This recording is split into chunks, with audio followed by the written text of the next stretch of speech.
Hello everyone, मैं हूं doctor Surabhi Solanki और आप देख रहे हैं मेरा चैनल डॉक्टर सुरभि की प्रेगनेंसी टिप्स।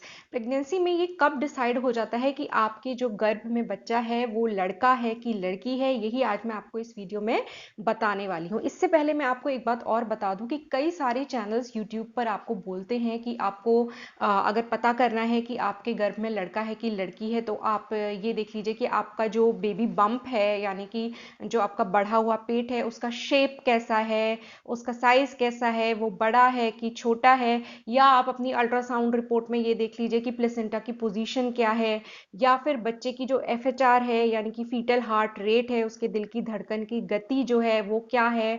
इन सब चीज़ों से आपको पता चल सकता है कि आपका लड़का है कि लड़की है। तो मैं आपको बता दूं आपकी जानकारी के लिए, इन सब बातों में कुछ भी सच्चाई नहीं है।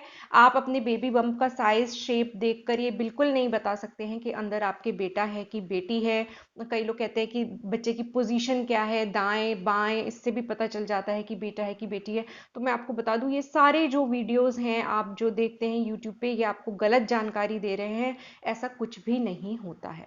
तुक्का लग गया तो ठीक है, आपने देखा था कि इस साइड पोजीशन है या ऐसा शेप है, या ये खाने का मन कर रहा है तो बेटी होगी, वो खाने का मन कर रहा है तो बेटा होगा। देखिए, बेटा या बेटी चांसेस वही 50-50% होते हैं। तो किसी का गलती से हो भी सकता है, नहीं भी हो सकता, लेकिन उससे कोई मतलब नहीं होता है। उन सब बातों का कोई मतलब नहीं है। उससे ये बिल्कुल भी डिसाइड नहीं होता है कि लड़का होगा कि लड़की। अल्ट्रासाउंड के द्वारा जरूर पता चल सकता है कि लड़का होगा कि लड़की, लेकिन वो इंडिया में बताना मना है कि पेरेंट्स को नहीं बता सकते। अल्ट्रासाउंड में भी करीब 20 हफ्ते की प्रेगनेंसी जब हो जाती है उसके बाद देखा जा सकता है अल्ट्रासाउंड में। विदेशों में तो डॉक्टर्स देख लेते हैं, बच्चे की एनाटमी देखते हैं, वो उनके प्राइवेट पार्ट्स को अल्ट्रासाउंड के द्वारा जब देख लेते हैं तो उन्हें पता चल जाता है कि बेटा है कि बेटी, और वो बता भी देते हैं। वहाँ पे ये कोई इशू नहीं है। लेकिन इंडिया में क्योंकि फीमेल फीटिसाइड का बहुत इशू है, कई लोग अगर बेटी होती है तो उसे अबॉर्ट करना चाहते हैं, तो इस टाइप के कुछ लोग हैं जिसकी वजह से हमारे लॉज जो हैं वो अलाउ नहीं करते हैं बताना कि बेटा है कि बेटी है। तो ये सिचुएशन है। और इसके अलावा अगर आप पूछें कि क्या कोई ऐसी साइंटिफिक टेक्नोलॉजी है जिससे कि हम ये तय कर सके कि हम बेटी से गर्भवती हो कि बेटे से गर्भवती हो, तो आईवीएफ के द्वारा ऐसा संभव जरूर है कि वो सिलेक्ट करके वो एम्ब्रियो को आपके गर्भ में डालें और वहां पे इम्प्लांटेशन हो। काफी एडवांस टेक्नोलॉजी है, लेकिन इंडिया में ऐसा पॉसिबल नहीं है। और दूसरा, आईवीएफ का जो प्रोसीजर होता है इन विट्रो फर्टिलाइजेशन का, ये काफी महंगा भी होता है। तो अब हम बात कर लेते हैं कि कब ये डिसाइड हो जाता है कि आपके गर्भ में बेटा है कि बेटी है। तो देखिए, इम्प्लांटेशन जब होता है, यानी कि बच्चा जब जो एम्ब्रियो होता है वो चिपकता है आपके गर्भाशय की या यूट्रस की लाइनिंग से, उससे पहले से ही ये डिसाइडेड हो जाता है कि वो बेटा है कि बेटी, या वो लड़के का एम्ब्रियो है या लड़की का एम्ब्रियो है। ये उससे भी पहले डिसाइड हो जाता है। और प्रेगनेंसी आपकी स्टार्ट तब होती है जब आपका इम्प्लांटेशन होता है। तो कब डिसाइड हो जाता है ये, जब एग और स्पर्म मिलते हैं उसी टाइम पे ये डिसाइड हो जाता है कि ये लड़का है कि लड़की है। तो अगर कोई भी आपसे ये कह रहा है कि प्रेगनेंसी में इस महीने में या इस हफ्ते में ये खा लो या कुछ ऐसा टोटका कर लो तो आपका लड़का हो जाएगा, लड़की हो जाएगा, तो ये बात बिल्कुल सच नहीं है। क्योंकि आपका इम्प्लांटेशन होने से पहले ही ये डिसाइड हो जाता है कि वो जो एम्ब्रियो बना है वो लड़के का है कि लड़की का है। और ये कैसे डिसाइड होता है, ये डिपेंड करता है कि एग्स की वजह से ये डिसाइड नहीं होता है। ये आपके स्पर्म्स, जो मेल के हस्बैंड के स्पर्म्स होते हैं, उससे डिसाइड होता है कि कौन सा स्पर्म जाके एग के साथ फर्टिलाइज हो रहा है। फीमेल के एग में जो सेक्स क्रोमोसोम होता है वो एक्स होता है, और जबकि स्पर्म्स दो तरीके के होते हैं, उसमें दो टाइप के सेक्स क्रोमोसोम्स हो सकते हैं। किसी स्पर्म में एक्स क्रोमोसोम होता है, किसी स्पर्म में वाई क्रोमोसोम होता है।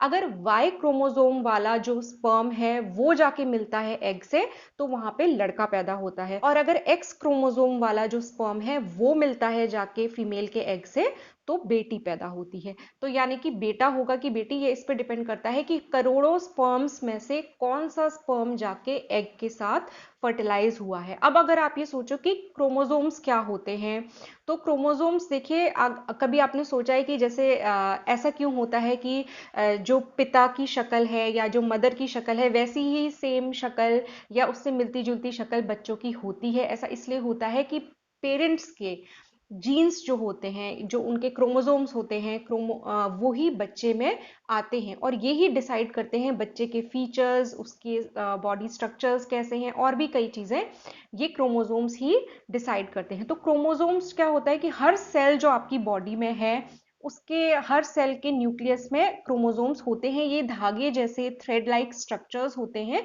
जो कि प्रोटीन और डीएनए से बने हुए होते हैं। तो इसी में से एक टाइप का जो क्रोमोसोम्स होते हैं, वैसे तो जो ह्यूमन हम लोग हैं, जो इंसान हैं, हम लोगों में 23 जोड़े होते हैं क्रोमोसोम्स के हमारे हर सेल में। अब इसमें से एक पेयर जो होता है वो सेक्स क्रोमोसोम्स का होता है। तो उसमें अगर एक्स एक्स है तो वो फीमेल होती है और अगर एक्स वाई है तो वो मेल होता है। तो फीमेल में हमेशा ही जो फीमेल प्रोवाइड कर पाएगी जो अपनी तरफ से जो क्रोमोसोम, वो हमेशा ही एक्स क्रोमोसोम ही होगा बच्चे के लिए। जबकि मेल्स में एक्स क्रोमोसोम भी हो सकता है और वाई क्रोमोसोम भी हो सकता है। तो मेल के स्पर्म्स में एक्स क्रोमोसोम वाले स्पर्म्स भी हो सकते हैं और वाई क्रोमोसोम वाले स्पर्म्स भी हो सकते हैं। तो अगर वाई क्रोमोसोम वाला मिल रहा है फीमेल के एग से तो बेटा पैदा होता है, एक्स क्रोमोसोम वाला अगर मिल रहा है एग से फीमेल के तो वहां पे बेटी पैदा होती है। तो इस तरीके से डिसाइड हो जाता है। तो अब ये कब डिसाइड होता है? जब आप का सेक्सुअल इंटरकोर्स होता है, उसके बाद जो करोड़ों स्पर्म्स हैं वो वेजाइना में डिपॉजिट हो जाते हैं।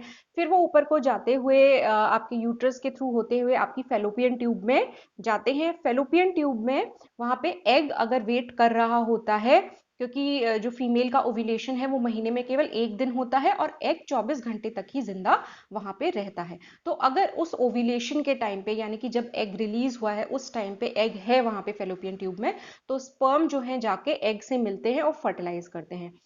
उसके बाद ही ये जो सेल बनता है उससे वो धीरे धीरे डिवाइड होता जाता है और धीरे धीरे फेलोपियन ट्यूब से होता हुआ आपके यूट्रस की तरफ जाता है। फिर कुछ दिन के यूट्रस में रहता है और सेल्स डिवाइड होते हैं और फिर वो फाइनली जाके इम्प्लांट हो जाता है आपकी यूट्रस की वॉल से, यानी कि चिपक जाता है। तो इसमें कुछ समय लगता है, करीब 6 से 12 दिन लग सकते हैं। अगर उसी वक्त ओव्यूलेशन हो रखा है तो 6 दिन मिनिमम लगते हैं। मतलब फर्टिलाइजेशन होने से लेके प्रेगनेंसी होने तक 6 दिन का समय लगता है। तो डिसाइड तो तभी हो जाता है जब फर्टिलाइजेशन हुआ, यानी कि आपके प्रेग्नेंट होने से पहले। अगर हम ये मानते हैं कि जब आपका इम्प्लांटेशन होता है तभी आपकी प्रेगनेंसी शुरू होती है, तो एक्चुअल प्रेगनेंसी होने से पहले ही जब फर्टिलाइजेशन होता है तभी ये डिसाइड हो जाता है कि वो जो एम्ब्रियो बना है वो लड़के का है कि लड़की का है। तो इस तरीके से डिसाइड होता है कि आपके गर्भ में बेटा है कि बेटी है। तो होपफुली आज का ये वीडियो आपको कुछ यूजफुल लगा होगा, काम का लगा होगा। अगर अच्छा लगा है तो वीडियो को लाइक कीजिए और मेरे चैनल को सब्सक्राइब कीजिए।